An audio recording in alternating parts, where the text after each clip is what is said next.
Good morning, Jenny. This morning I'm welcoming Jenny Garrett from Happenista and various other things to discuss leadership. So Jenny has been very inspirational on my own journey over the last 3.5, 4 years. And so I thought she would be a great person to talk to about this. So welcome, Jenny. Thank you for inviting me, Melanie. I'm really happy to be here to grace your stage. So obviously, you know, you've come into contact with lots of different leaders and you do leadership development yourself. So what does great leadership look like to you?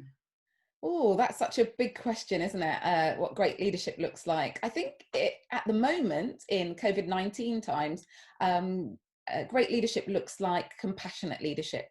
It looks like someone who takes the time to care about other people, to think about what they need, to not push for results at the expense of humanity or and I think it means being human with other people. So I think we've really seen a difference right now where people like Jacinda Ardern from New Zealand have risen to the top as the sorts of leadership that we would want to amplify, and someone who exemplifies what good leadership looks like. So maybe it's a little bit more of what people would call feminine leadership.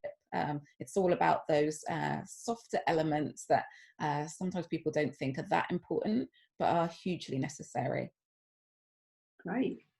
And yeah, I can really feel some of that, you know, that power, that feminine power that can be so useful at this time. Yeah. So what do you interpret by the term self-leadership and how do you practice this? Yeah, I think such a good question, because we always think about leadership outside ourselves. We think about those leaders, not us. And I think it's where it all starts. If you want to be a good leader, then you have to become much more self-aware. You have to think about your own values and what you stand for. You have to think about the legacy that you want to leave as a leader. And so it all starts with self, and you have to know who you are and know what you're about, and actually inspire yourself, be the person that you would like to follow. A few years ago, I did a video with a filmmaker, Nick Askew, based in America. And I didn't name the video, but he did. And he named it, "Would You Follow You?" And I think if you're thinking about self-leadership, that's the first question to ask. Would I follow me? And if I wouldn't, what work do I need to do on myself to ensure that I would? So it all starts with you. It's about working on yourself. It's about being the leader that you want to follow, and about holding yourself to the same standards that you would hold other people. Wow, what an awesome question. I'll definitely be asking myself that later, but yeah, that's great. Does need a bit of reflection though, so a lot of that self-awareness will be useful there. Yeah. So I know that a lot of the time nowadays, you know, you run your own business, you're working, you know, with and through others, but you're not necessarily leading a team. But what signs of leadership do you look for in other people? I guess people that you admire and people that you work with and through. I think I look for the ability to be vulnerable, the ability to admit mistakes and be willing to fail in search of being better. So it's okay to fail. It's okay to be vulnerable. It's okay to admit you don't feel confident about something.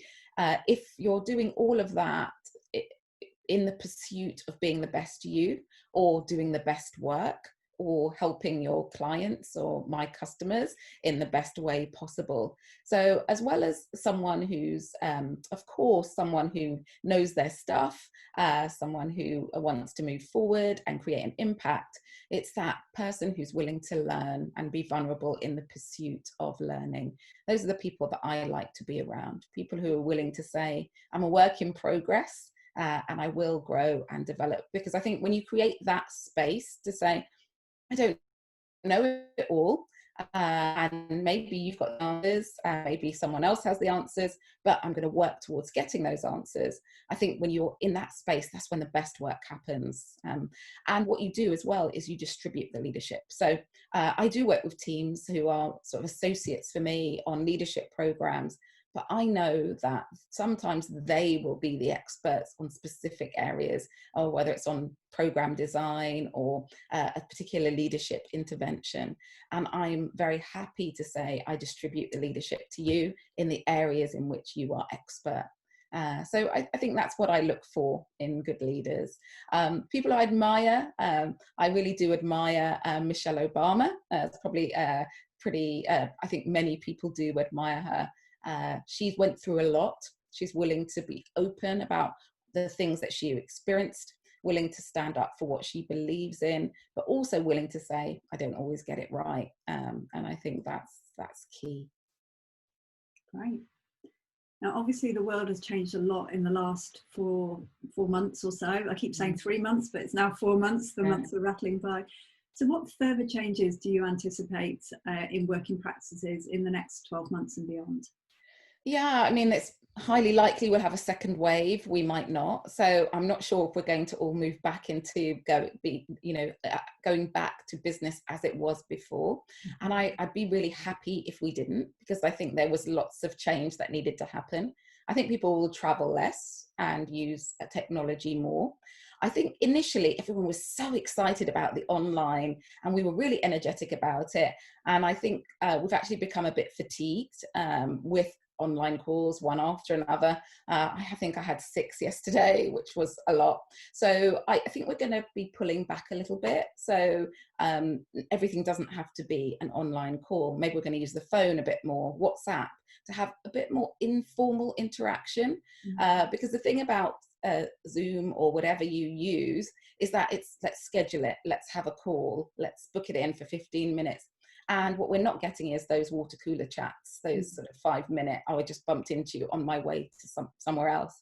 And I think finding a way to have that informality is something that I think we're going to seek and hopefully find. So I think we'll still work from home a lot more if that's possible for us. I think we'll have more informal interactions and find ways to do that using technology. I also think there's going to be an increase in regionalisation. I've spent a lot more time, I'm based in Hertfordshire, spent a lot more time in Hertfordshire than I probably have for a number of years. And you get to know your community more and you care more about your community as a result. So I think there's going to be an increase in regionalisation, but also advancing of technology. I think there's going to be leaps and bounds in terms of using artificial intelligence in our work. So that's how I see it. Less traveling, more local, more online, but also an appreciation of when we do have face-to-face interactions, a really an appreciation of that perhaps we took for granted previously. Yeah, great. Some very, talking about the AI and the personal interaction, some really, really great points there. So thank you. And we'll be getting our crystal balls out and having another look in the future as well, I'm sure.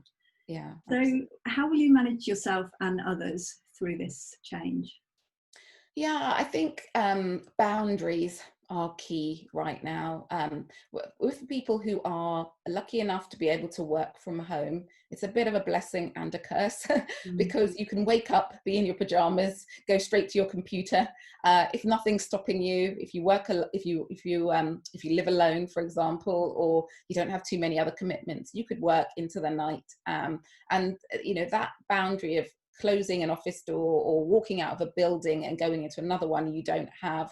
Some people don't have an office room. They might be working from their kitchen table, whatever it is. So I think those boundaries around how much work you do and how you work, you have to set them for yourself. And I think this is really important right now because I think we could quite easily become really exhausted, really burnt out through the work we do. So actually, what is the work-life balance you desire? How do you want to work? How do you set those for yourself? Maybe when you've been used to your organization setting it for you, how do you manage all of that? And it is within your power. So I think it's very important for you to recognize actually, I can turn off my computer at whatever o'clock it is and walk away from it. And I have permission to do that. So I think boundaries are key. I think getting some time away from your computer, so actually putting in your breaks on a regular basis and getting some exercise and some fresh air. and looking away from a screen is really important, and maybe having a bit of a digital detox. So maybe saying one weekend, I'm not going to be on social media, or, maybe I'm going to not watch TV even, just actually give my eyes a rest. So I see that as key things. These things are at boundaries, about well-being. Those things are really key right now, I think. Yeah, great. Some really important points there, just in terms of, as you say, our well-being and our mental health as well. Absolutely. So what skills do you perceive will be the most important to help us through the next 12 months or so? Or just I guess help us through the recession, just until we're out on the other side? Yeah, good question. I think that resilience is key right now. That ability to bounce forward, not just bounce back, but bounce forward from the life we're living. And, they talk about a VUCA world: volatile, uncertain, complex, ambiguous. I don't think that's going away. And as a result, we really need to be resilient, to know that there are going to be setbacks on the road. There's going to be difficulties. And so we really need to think about what enables us to bounce forward. Things like emotional intelligence, things like knowing our values and being purposeful. Things like looking after our physical well-being, things like knowing what our strengths are and our resources are, and having good relationships as well that we can turn to and get the support. So I think resilience is really important. And the second thing I would say is adaptability and creativity.